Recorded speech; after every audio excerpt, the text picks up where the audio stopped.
I've heard even instances recently where like people are being called back into the office. We've been working remote because of COVID. And then post COVID, there was kind of this grace period where people were still allowed to be at home. Hmm. And now seemingly everyone's being called back into the office. And employers are trying to come up with ways to enforce that. Hmm. One of the things, I don't know if it's a myth, but I've heard is that employers are tracking IP devices and logins to ensure that people are like on campus.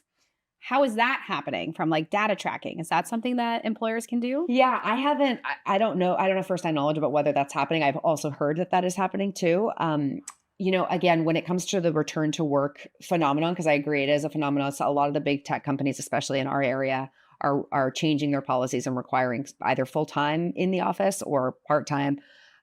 There's various business justifications that they're giving for that. I think some firms just think that their employees are more productive if they're in there in person. Maybe they believe that work isn't happening the same way it should, or their employees aren't as productive if they're working from home. I don't know, but in general, if they have a business justification for a policy change like that, it's not illegal. I mean, obviously, it has a huge impact on the workforce, and I've been hearing a lot of different circumstances where workers are really badly affected by that because they've moved away. Um, and generally, the rule of thumb that I give when I'm talking to people is if an employer is allowed to make a business choice, right? That's not illegal on its face.